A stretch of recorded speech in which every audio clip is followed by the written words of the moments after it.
El mundo que conocemos está sufriendo grandes cambios. La tecnología y la ciencia están transformando nuestras vidas con gran rapidez y a veces el ritmo del cambio puede desorientarnos. Las innovaciones utilizadas con sensatez pueden abrirle la puerta a una era de extraordinarias oportunidades. Semejante revolución alimenta la creatividad de hombres y de mujeres por todo el globo terráqueo. Estos visionarios inventan e implementan soluciones nuevas. Abra usted los ojos y prepárese para un sorprendente viaje hasta el 2050. Prepárese para soñar el futuro.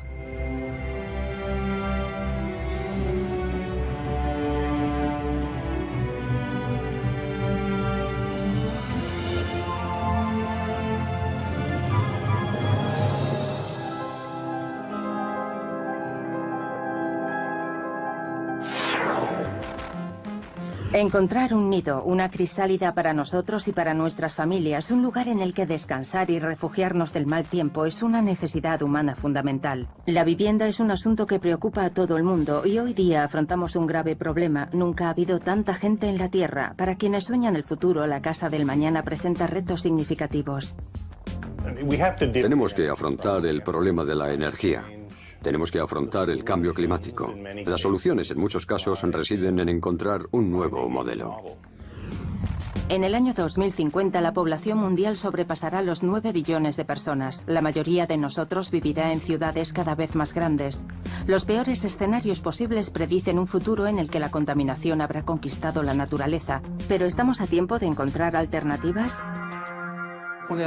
Vivimos tiempos muy complejos, pero muy emocionantes. Hay un creciente número de problemas, pero también un número creciente de las herramientas necesarias para resolverlos.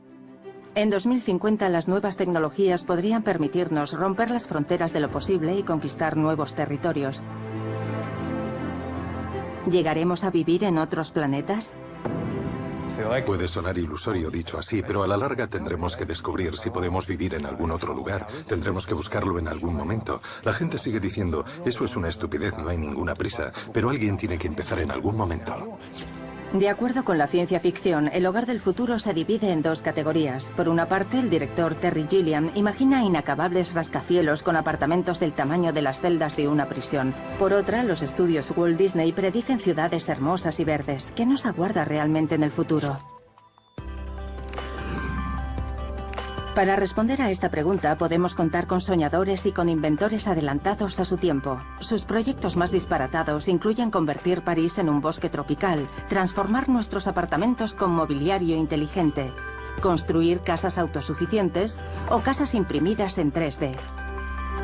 Por no mencionar vivir en el fondo del océano o incluso en la Luna. Guiados por sus visiones, estos pioneros siguen los pasos de los innovadores que desde el amanecer de la humanidad soñaron nuestro futuro. Cuando no estaban durmiendo bajo las estrellas, nuestros ancestros nómadas buscaban refugio en alojamientos improvisados y en cuevas. Pero soñaban con algo mejor. Hace 500.000 años comenzaron a organizar sus cuevas y a construir cabañas con ramas y con pieles de animales. En otras palabras, buscaban comodidad. Sobre el año 12.000 a.C. comenzaron gradualmente a establecerse. Encontraron maneras innovadoras de adaptar sus casas al entorno. Sus casas estaban hechas de piedra, adobe, madera o ladrillo. Sobre el 4000 a.C., en Mesopotamia, los pueblos se convirtieron en ciudades que tenían que ser organizadas. Nacía así la planificación urbana. En el siglo I a.C., las villas romanas mejoraron el confort y la funcionalidad según las describe el arquitecto Vitruvio. Combinaron los beneficios de la vida urbana y el encanto de la naturaleza domesticada. A lo largo de los siglos, las viviendas se fueron convirtiendo en símbolos de poder. Los palacios y las mansiones se superaban los unos a las otras a la hora de exhibir la riqueza de sus dueños. En el siglo XV, Europa adoptó la proporción áurea definida por el fraile y matemático Luca Pacioli. Regularidad, simetría y proporciones ideales. Estas reglas aún influyen en arquitectos de todo el mundo. En el siglo XIX, debido a la revolución industrial, las grandes ciudades se convierten en centros de la actividad económica, atrayendo a una cantidad creciente de personas.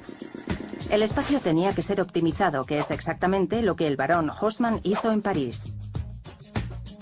En 1884, en Chicago, William LeBaron Cheney construyó el primer rascacielos, el Home Insurance Building, que medía 42 metros de altura. A comienzos del siglo XX, el agua corriente, el gas y la electricidad se convirtieron en la norma en las casas urbanas. Símbolos de confort y de modernidad, las ciudades empezaron a drenar la población de las áreas rurales. En 1952, para alojar a todo el mundo, Le Corbusier lanzó el concepto del alojamiento público, la Cité Gardies. Ya en los albores del siglo XXI las cosas han empezado a desmoronarse. Con demasiada densidad de población, demasiado contaminada y excesivamente cara, la ciudad se ha convertido en el símbolo de una sociedad en crisis. Es necesario repensar el alojamiento. En 2008, por primera vez en la historia, había más personas viviendo en áreas urbanas que en zonas rurales. Las ciudades se han convertido en nuestro hábitat primario. Parece que el mundo entero se ha vuelto urbano.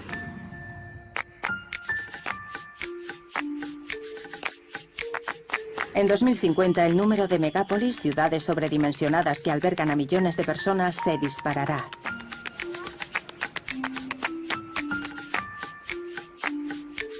Ciudades como Shanghái, Nueva Delhi, México o El Cairo podrían muy bien sobrepasar la marca de los 30 millones de personas. La sola población de Tokio, actualmente la ciudad más poblada de la Tierra, podría alcanzar los 50 millones. Es increíblemente emocionante enfrentarse en estos momentos a las condiciones que tenemos delante, porque el planeta está atravesando un periodo de urbanización extrema y rápida. Creo que este es el gran desafío de nuestro tiempo. Un desafío que multiplica el número de problemas. Las ciudades siguen atrayendo a un número cada vez mayor de personas porque se convierten en el centro de la sociedad. Pero su espectacular crecimiento paga un precio: la contaminación. Aunque solamente cubren el 2% de la superficie mundial, las ciudades consumen el 75% de la energía producida en todo el planeta y son responsables de más del 70% de las emisiones de dióxido de carbono, el gas que está causando el cambio climático. Se están haciendo enormes esfuerzos en todo el mundo, incluyendo a Europa, para traer la naturaleza y la agricultura al interior de las ciudades. Intentando combinar la vida urbana con la naturaleza, un arquitecto francés ha decidido repensar completamente nuestros modelos. ¿Su proyecto? Convertir París en la ciudad más verde del mundo en 2050. A menudo me consideran un lunático, pero me he dado cuenta de que la gente quiere desesperadamente vivir entre lunáticos. Mi nombre es Vincent Calebon y mi sueño es vivir en una ciudad donde ya no haya contaminación ni desechos.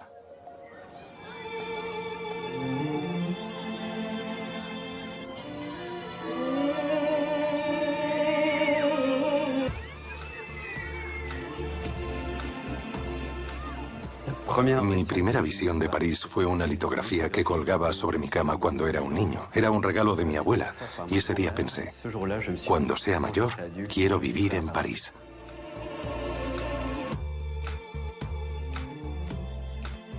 El actual modelo urbano se ha quedado completamente obsoleto porque se basa en la importación de materias primas y recursos naturales y en la exportación de contaminación y de desechos. Las ciudades contemporáneas están construidas mayoritariamente con acero y cemento, dos materiales que emiten una gran cantidad de dióxido de carbono durante su producción. En su lugar, podríamos utilizar madera y bambú, que capturan dióxido de carbono mientras crecen. Acabaríamos revirtiendo el proceso y volviendo a las antiguas técnicas para crear una arquitectura ecológica.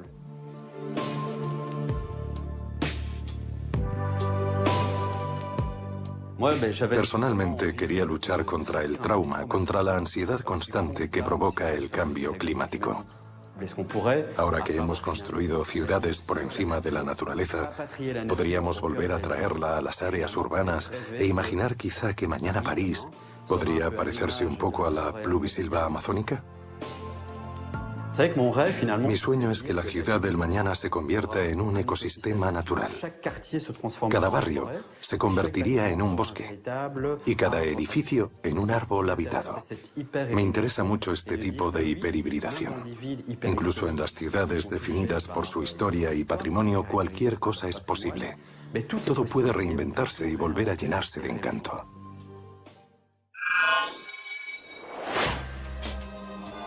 ¿Tendrán las ciudades una apariencia completamente distinta en 2050?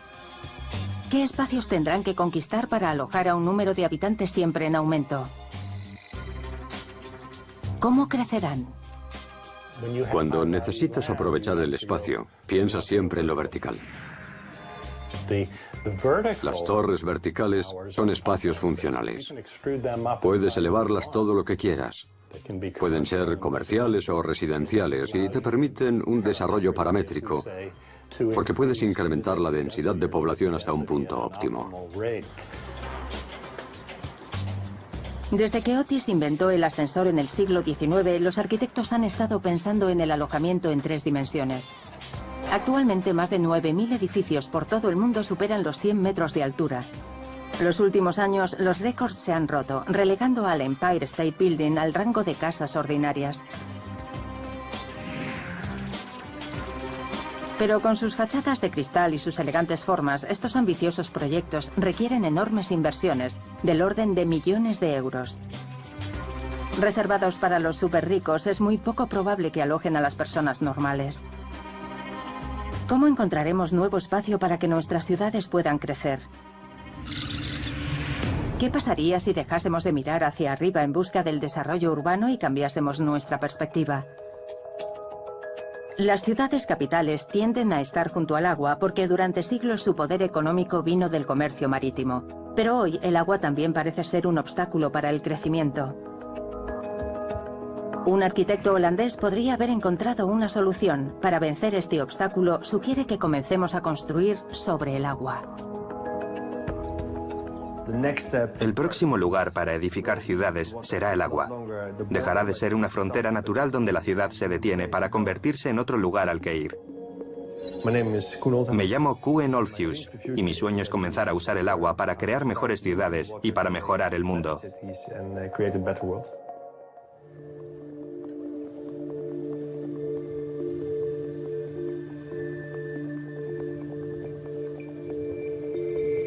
Soy de Holanda, nací aquí.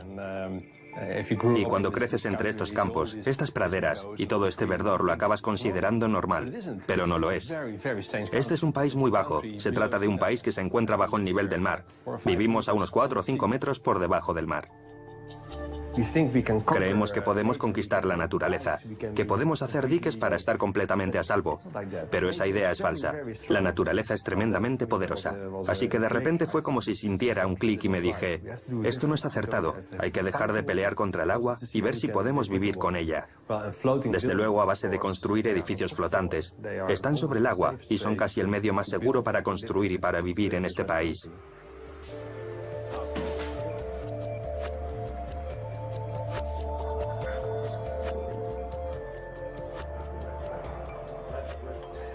Y entonces comprendimos que el problema que tenemos en Holanda, esta lucha contra el agua, también está presente en otras ciudades como Nueva York, Londres o Tokio.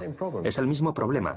Todas las ciudades necesitan espacio, necesitan crecer y se preguntan, ¿hacia dónde podemos crecer? Ven agua y dicen, hay que hacer un estanque aquí, y al final no tienen suficiente espacio.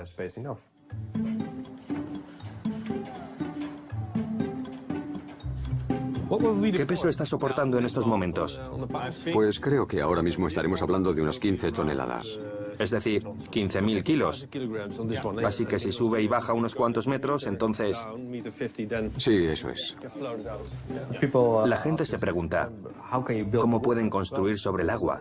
Bueno, Pues construir sobre el agua no es tan difícil. Una casa sobre el agua es como un barco.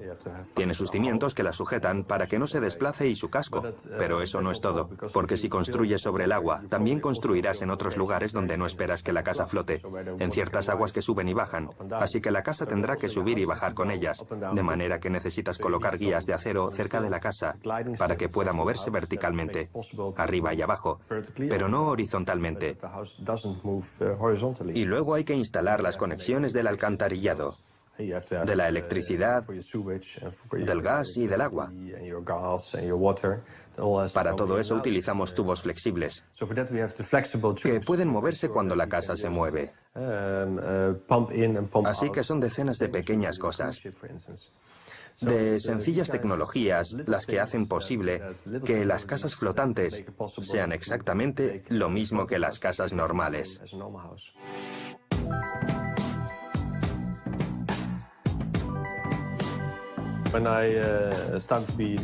Yo como arquitecto me he centrado en el agua, y al estudiar las ciudades en general, me di cuenta de que construimos ciudades estáticas para comunidades dinámicas, porque en las comunidades están ocurriendo cosas continuamente. Aumenta el número de niños o la gente quiere o tiene distintas clases de trabajos. Si hacemos las cosas de un modo diferente, si comenzamos a construir sobre el agua, podremos edificar ciudades dinámicas para comunidades dinámicas.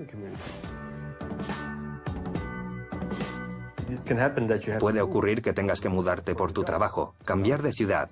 Normalmente vendes tu casa, cambias de ciudad y compras otra casa. Pero imagínate que pudieras trasladar tu hogar desde Ámsterdam hasta Barcelona o desde Barcelona a Nueva York. Eso nos proporcionaría una libertad que jamás hasta ahora hemos experimentado en nuestras ciudades.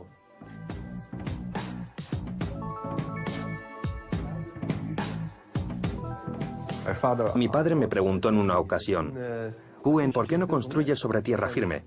Podrías hacer muchas cosas. Y yo le dije, porque si construyo sobre tierra firme, casi todas las cosas que yo haya hecho serán demolidas en 50, en 60 o en 100 años, porque no habrá sitio para más.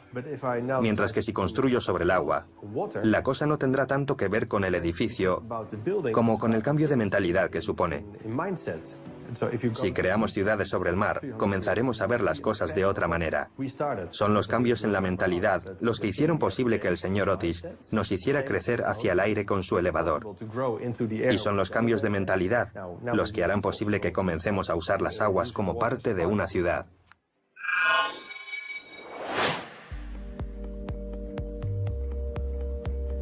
En 2050, gracias a audaces proyectos arquitectónicos, las ciudades reinventadas podrían ser un núcleo de creatividad y crecimiento. Desafortunadamente, esta visión idílica se enfrenta a un gran problema: los precios de las viviendas.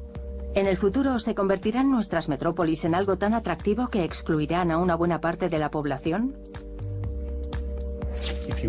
Si queremos incrementar la diversidad en la comunidad, tenemos que resolver el problema de la vivienda para atraer a la sangre vital de la ciudad. Esa gente joven que funda empresas, que se relaciona con las artes, que trabaja de noche y que intercambia ideas en bares y clubes y que no pueden pagar los precios del mercado. No pueden vivir en la parte creativa de la ciudad. Hay que resolver ese asunto y crear casas asequibles para esta joven clase social que llamamos creativa. Para solucionar este problema, una nueva generación de arquitectos y de ingenieros está repensando el mismísimo diseño de los apartamentos urbanos. Asier Larrea vino desde España a estudiar a los Estados Unidos. Se imagina que en 2050 seremos capaces de hacer habitaciones incluso en el más mínimo de los espacios. Lo que sucede actualmente, de manera especial con el espacio, es que no podemos seguir construyendo edificios del mismo modo que lo hacían los romanos hace 2000 años.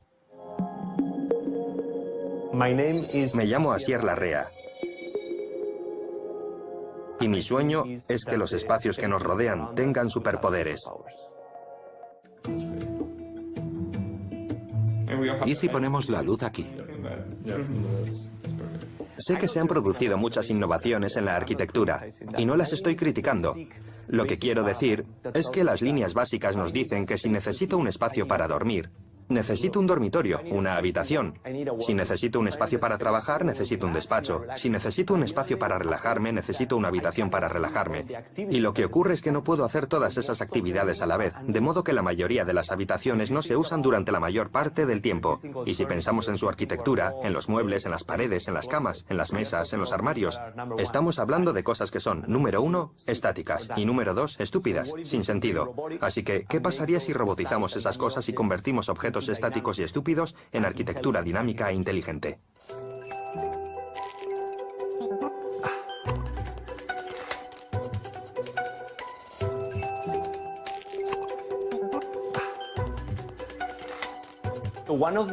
Uno de los ejemplos sobre la utilización de estos componentes robóticos para resolver estos retos y llevar la hiperfuncionalidad a los espacios consiste en pensar en lo grande que es un armario o una pared, en que no puedes permitirte un gran cuarto de estar. Imagínate ahora que tienes que irte a la cama y que transformas con un dedo, o con la voz, o con un gesto. Transformas el espacio en un dormitorio cuando lo necesitas. Así que pensamos en espacios sin comprometer. En pequeños apartamentos con camas enormes. En un comedor para 8 personas. Todo ello con armarios completamente funcionales. Pensamos en todos esos espacios y pensamos que haciendo estas cosas podemos conseguir que un espacio muy, muy pequeño funcione como si fuera 2 o incluso 3 veces más grande.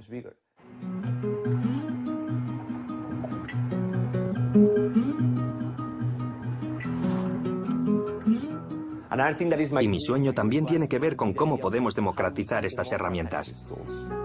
Quiero decir, ¿qué pasaría si todos estos complejos dispositivos mecánicos y electrónicos estuvieran al alcance de cualquier diseñador y arquitecto en todo el mundo y que todos nosotros pudiéramos crear nuevos sistemas? No podemos ni siquiera imaginarlo. Así que, ¿qué tal si creamos más herramientas para el entorno de los edificios de manera que arquitectos y diseñadores, todos nosotros, no necesitásemos pensar en las complejidades del software, de la mecánica y de la electrónica, sino que esas herramientas las calculasen por nosotros, para poder dedicarnos a crear cosas como el Lego, a crear nuevos sistemas que nadie podría imaginar? De modo que, ¿qué aspecto tendrán los interiores del futuro? Hoy día, gracias a la automatización de las casas, podemos controlar una cierta cantidad de objetos con una simple palabra o con un gesto. Di hola, Yigo. Hola, Yigo. ¿Invadirán los robots nuestros hogares? Desde aspiradoras hasta mobiliario inteligente nos traen comodidad y conectividad. Pero ¿a dónde nos lleva esta revolución? En este momento estamos presenciando un incremento en la producción de objetos conectados. Porque cada vez que se produce una innovación tecnológica, automáticamente se traduce en objetos para comprar y para consumir.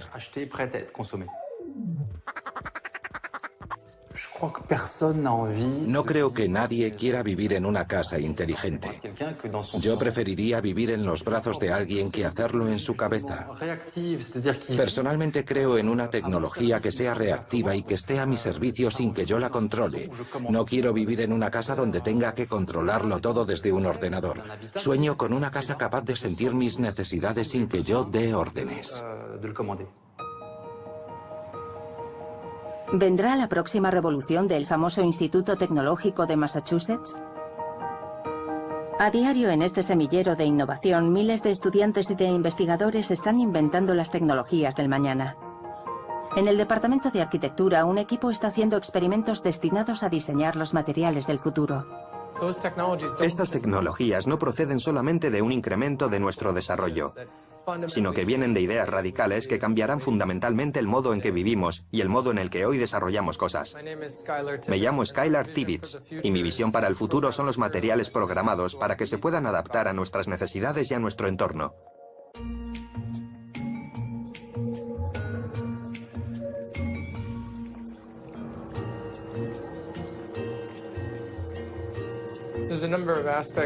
Hay ciertos aspectos en edificar casas, en la industria de la construcción que consumen mucha energía, mucho trabajo humano o mecánico implicados en ella. Es un proceso de fuerza bruta, así que tenemos que repensar cómo unir los materiales e investigar nuevas tecnologías de montaje y componentes que se monten ellos solos, que colaboren con nosotros para mejorar nuestras estructuras.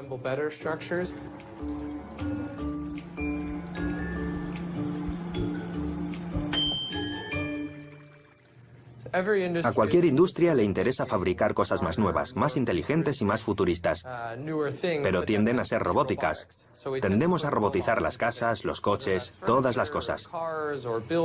Pero nosotros estamos interesados en investigar los materiales cotidianos como la madera, el metal, la goma o los plásticos y hacerlos muy activos, que tengan propiedades completamente nuevas, que cambien su forma, que se transformen, que pasen de flexibles a sólidas, que se muevan de diversas maneras.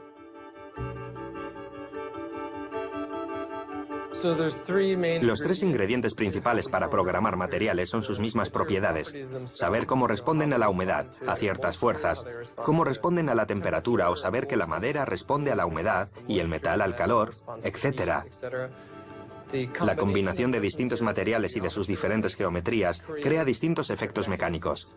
Así que tenemos los materiales, las transformaciones mecánicas y finalmente una energía que las active. Combinando esos tres factores obtenemos nuevas propiedades en los materiales más comunes. Estoy combinando diferentes tipos de flexibilidad y viendo los resultados en los patrones del material. Dependiendo de ella, los círculos son mayores o menores. Sí.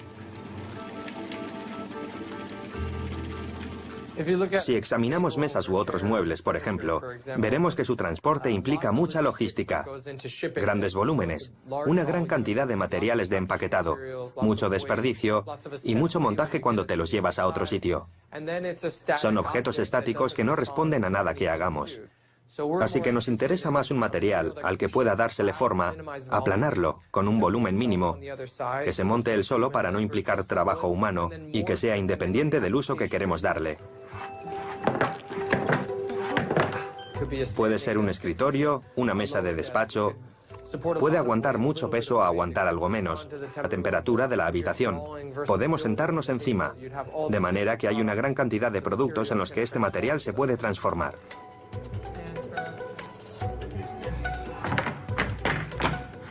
El elemento sorpresa es tremendamente importante.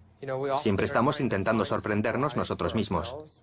Los investigadores intentan desarrollar prototipos y cuando te sorprenden, algo nuevo ocurre, algo inesperado. Y si te aprovechas de ello, puedes obtener resultados con los que en principio no contabas. Perseguimos una realidad científica, algo así como la vanguardia de lo que es posible mezclada con un cambio de nuestra realidad. Un cambio de nuestra perspectiva, un cambio de todo lo que hoy sabemos. Todo esto es un universo perfectamente real. Es posible, es fundamental, pero es extraño. Los ingenieros y los arquitectos que diseñan las ciudades del mañana se enfrentan a enormes desafíos, como acabar con la contaminación y encontrar más espacios sin excluir a grandes porciones de la población. Gracias a sus innovaciones mundiales, seremos capaces de convertir nuestras ciudades en el paraíso en la Tierra. Nunca hay una solución definitiva para nada. Y la esencia de cualquier obra arquitectónica o urbanística consiste en que nunca está acabada.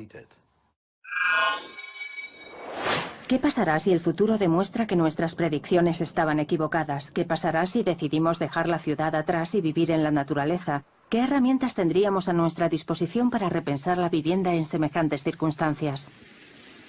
Por una parte, la tecnología se ha convertido en algo cada vez más predominante. Y por otra, hay cierto primitivo deseo de volver a vivir en cuevas, o al menos en casas diseñadas y construidas localmente.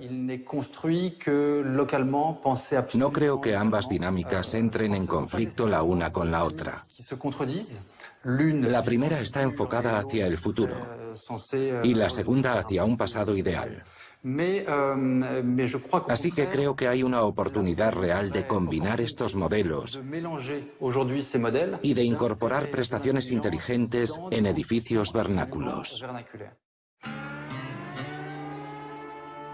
Hoy nadie sabe lo que nos aguarda en el futuro. En mitad del desierto de Nuevo México, en los Estados Unidos, un pequeño grupo de soñadores ha decidido asegurar la supervivencia de la humanidad, lejos de las grandes ciudades y las infraestructuras, a base de diseñar casas autosuficientes.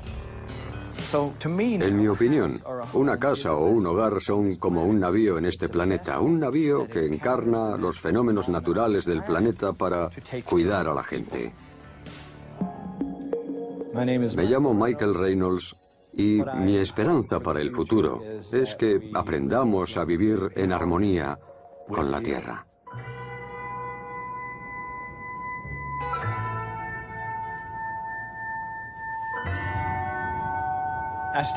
Empecé a pensar en hacer casas partiendo de la nada, hace más de 40 años. Me quedé observando el mundo a mi alrededor y solamente vi problemas. Nada parecía correcto. El problema es que vivimos separados del planeta. Intentamos hacerlo todo con la tecnología y sin conexión alguna con la Tierra. No tengo nada contra la tecnología, pero debemos usarla junto con los fenómenos del planeta. Ambas cosas deben ir paralelas, deben estar conectadas. Y sabemos que eso no va a ocurrir con la arquitectura tal y como la conocemos. Así que hemos creado una profesión nueva que se llama biotecto.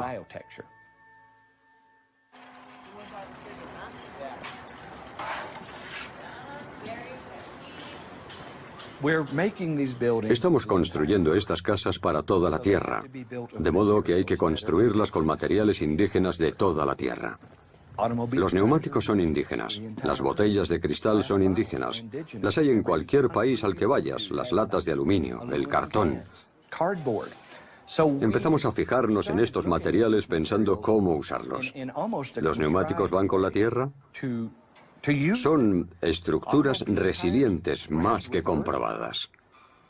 Lo cierto es que ahora mismo no conozco otra forma mejor de construir.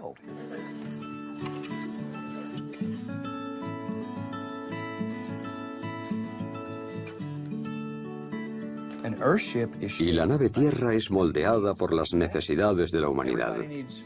Todo el mundo necesita un refugio confortable, todo el mundo necesita agua, todo el mundo necesita ocuparse de su alcantarillado, todo el mundo necesita energía y todo el mundo necesita comida.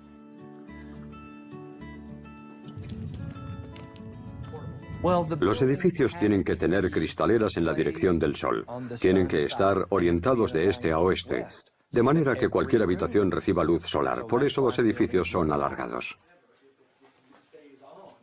En cuanto al agua, los edificios normales están hechos para derramarla. Estos edificios la recogen, la almacenan. La reconducimos hacia un sistema que le da presión y la filtra. De modo que te puedes dar una ducha con ella y recorre por un tubo de goma todas las macetas que hay en el cuarto de estar. Hace crecer las plantas, cuyas raíces oxigenan el agua y la limpian.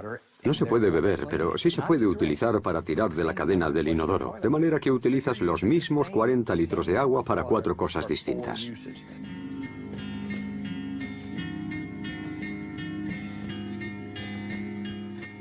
Así que estamos haciendo que todas estas cosas ocurran simplemente con conocimientos de biología y de física de nivel primario.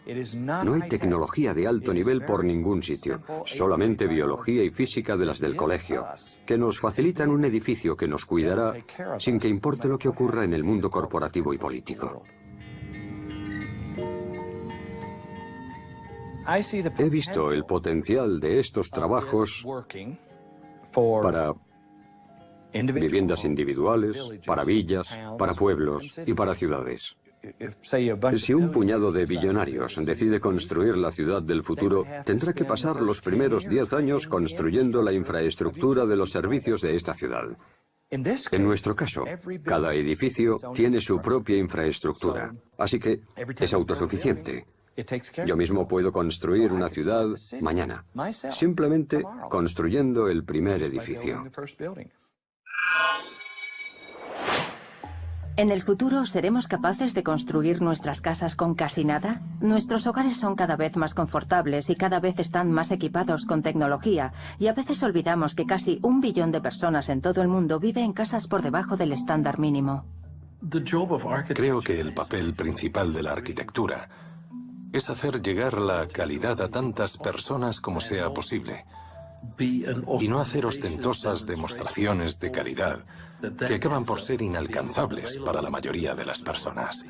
Durante las próximas décadas, la necesidad de vivienda se disparará en Asia y en África, pero para poder satisfacer esa demanda tendremos que vencer un serio obstáculo.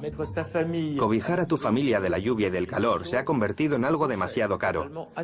El asunto no tiene ningún sentido, porque el modo en el que se diseñan y se construyen las casas es completamente arcaico.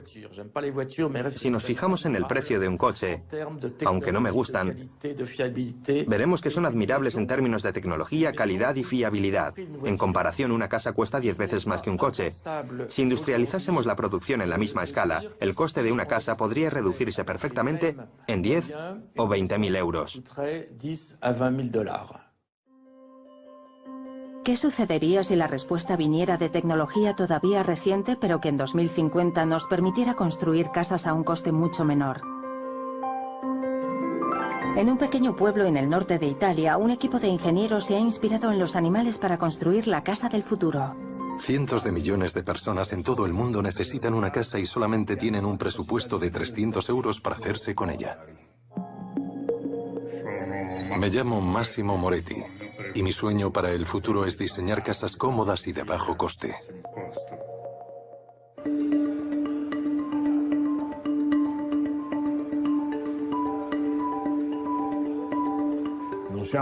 No estamos tan locos como para pensar que podemos salvar el mundo, pero sí estamos lo suficientemente locos como para intentarlo.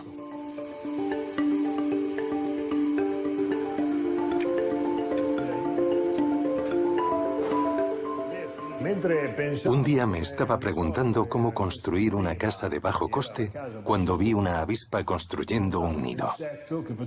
Amasaba el barro.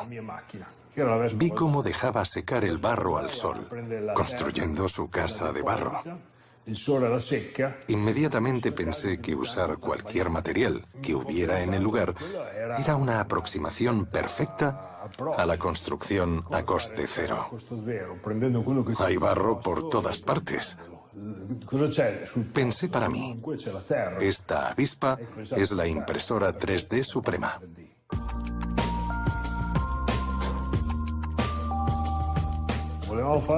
Queríamos crear una impresora que pudiera imprimir casas utilizando materiales locales. Ya lo habíamos hecho con cemento. Es un material con el que resulta muy fácil imprimir. Pero hoy nos estamos centrando en materiales más modernos y, paradójicamente, en el barro. ¿Por qué digo que el barro es un material moderno? Porque el cemento tiene consecuencias catastróficas para el medio ambiente. Una tonelada de cemento produce una tonelada de dióxido de carbono. El barro y la paja son materiales muy buenos.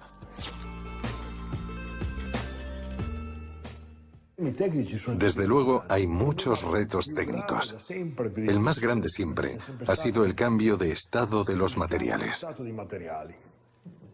Si el material está demasiado líquido cuando se deposita, tenderá a colapsar. Si cambia su estado demasiado rápidamente, podría endurecerse dentro de la boquilla de la impresora. Sin duda, controlar los materiales ha sido la parte más engorrosa de este proyecto.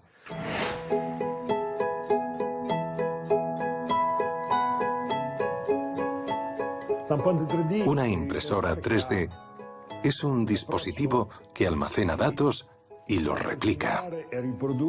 Formas, fondos, flujos de aire, efectos de luz, sistemas de calefacción, combinación de materiales, estructuras. Todo cabe en un documento que se puede compartir.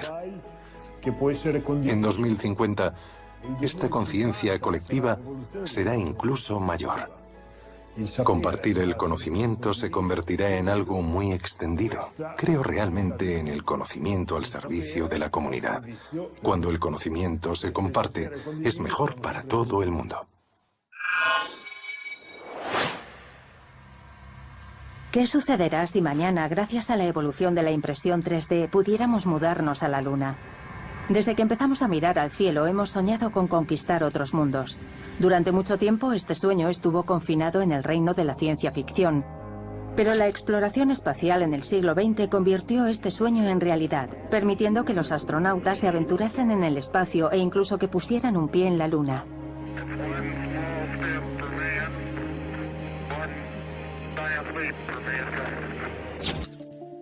Pero, ¿podríamos imaginarnos viviendo en un entorno tan hostil?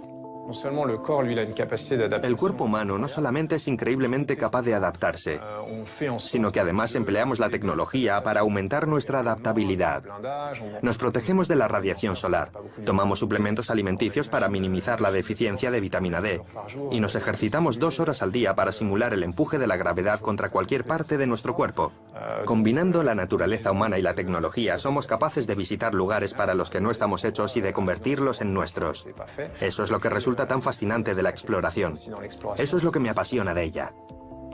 Llevar la exploración espacial incluso más allá. Ese es el proyecto de un equipo de arquitectos del estudio Foster en Londres. Usando un nuevo tipo de impresora 3D, tienen la esperanza de construir algún día una base en la Luna. Espero poder ver a lo largo de mi carrera una base lunar en cuyo diseño estamos trabajando. Me llamo Xavier de Castellier. Soy arquitecto y mi sueño es hacer una base lunar imprimiéndola en 3D.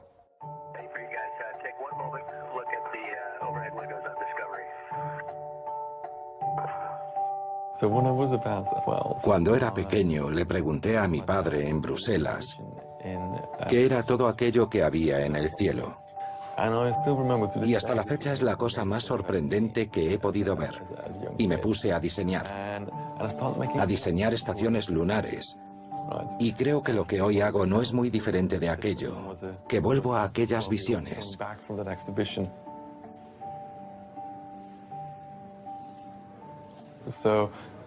Este es mi proyecto, que cuenta con estructuras cupulares como habitáculos para los humanos, y por encima de ellas otra cúpula muy gruesa, impresa en 3D y hecha de regolitos.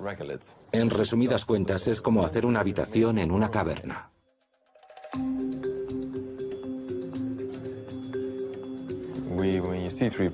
La impresora tendría que ser tan grande como el edificio a imprimir. Tendríamos que hacer una máquina que imprimiera edificios y que, por tanto, tendría que ser más grande que el edificio a imprimir.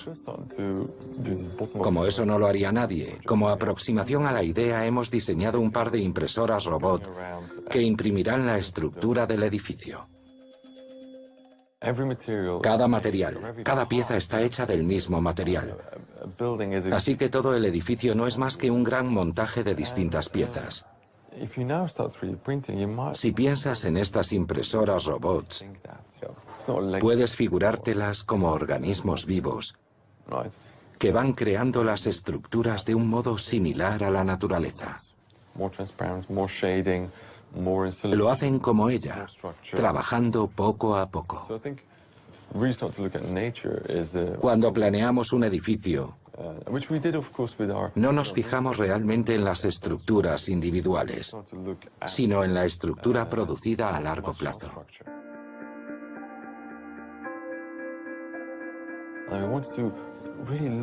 Quiero averiguar realmente cuáles son las condiciones de la vida en el espacio para mejorar el diseño. ¿Qué tipo de presiones habrá allí? Es algo que hay que tener claro para poder preverlo. Cómo reaccionarán los materiales es otra cosa igualmente importante.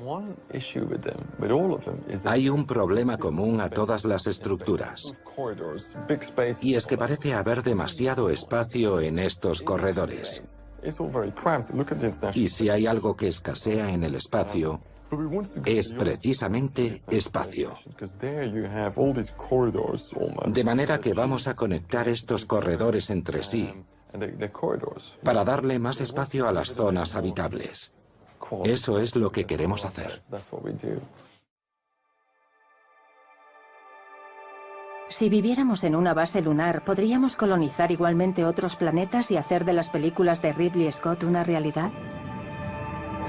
Ahora que la NASA puede hablarme, no se callarán. Querrán datos constantes del laboratorio. Tienen una luna llena de gente intentando microgestionar mi cosecha, lo que es asombroso. No quiero parecer arrogante ni nada por el estilo, pero soy el mejor botánico de este planeta, así que Una misión tripulada a Marte supone inmensos desafíos, una atmósfera irrespirable, temperaturas que van desde los 25 grados hasta los 145 bajo cero y una radiación solar mortal. Si queremos establecer una base en el planeta rojo, hay muchos problemas que solucionar. Cuanto más lejos viajemos, más difícil será. Tendremos que protegernos de un entorno hostil y usar cualquier cosa que tengamos a mano.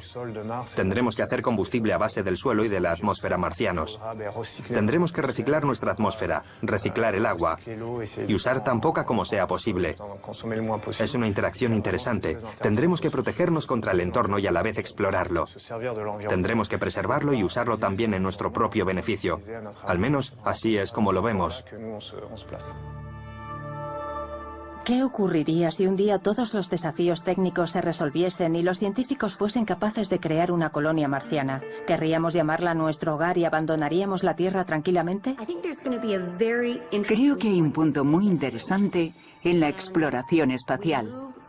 Cuando pasemos de los astronautas profesionales a la segunda generación. ¿Cómo crecerán los niños en Marte? Creo que al final los humanos nos convertiremos en marcianos y comenzaremos a apreciar la belleza de Marte al igual que la veíamos aquí en la Tierra.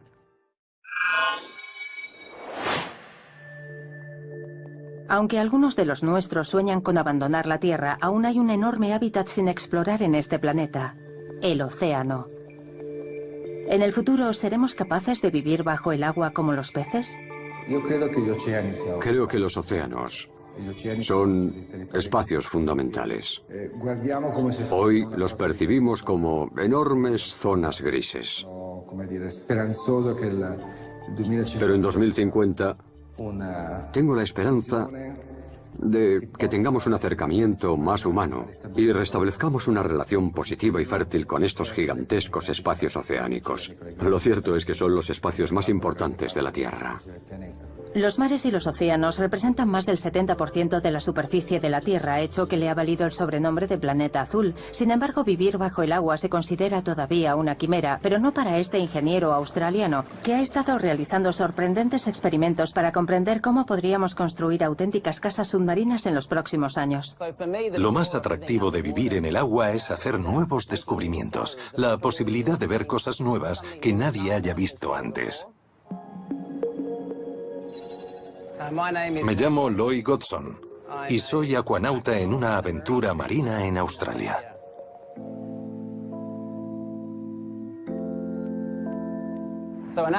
Un acuanauta es una persona que pasa bajo el mar directamente 24 horas al día. Yo he estado en conjunto 30 días viviendo bajo el agua. Cuando estuve bajo el agua la primera noche, oyendo todos esos ruidos extraños, tardé 3 noches en dormir bien y en acostumbrarme a vivir en aquel nuevo espacio. Y además los ecos que podían escucharse y que experimenté me hicieron darme cuenta de que aquello no era seguro para mí. Así que salí de aquel hábitat un par de días antes de lo previsto. Pero aprendí muchas cosas de aquella experiencia. Y ahora estoy trabajando en mi tercer hábitat submarino. Y le he incorporado mejoras a mi primer prototipo. En mi actual proyecto, he puesto mucha más energía en el diseño. En este caso particular, he integrado todo dentro de una misma cápsula, en vez de contar con lastre aparte. Y he hecho un hábitat más sencillo, porque es una sola estructura. Pues no hay demasiado espacio aquí. Creo que lo que voy a hacer es montar unas estanterías por aquí, para poder colocar cosas. Ha habido mucho trabajo de diseño para lograr que este hábitat funcionara en un periodo corto de tiempo. Y creo que la razón principal de todo ello es desconectar de la superficie.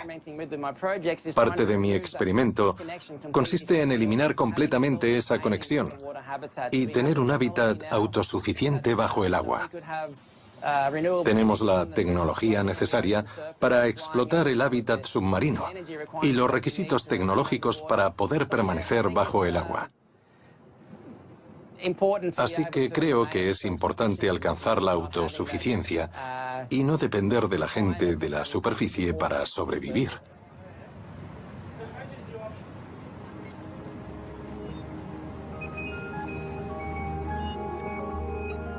Pero lo que hay detrás de todo este proyecto es poder trabajar con los niños. Me encanta que los niños se impliquen en estudios y en proyectos, porque van a ser los científicos, ingenieros y exploradores del futuro. Y quiero crear una plataforma para que vean que todo esto es posible, para que expandan su imaginación y su creatividad. Hay muchas lecciones que aprender sobre la construcción submarina que pueden aplicarse también a mejorar la vida en tierra firme.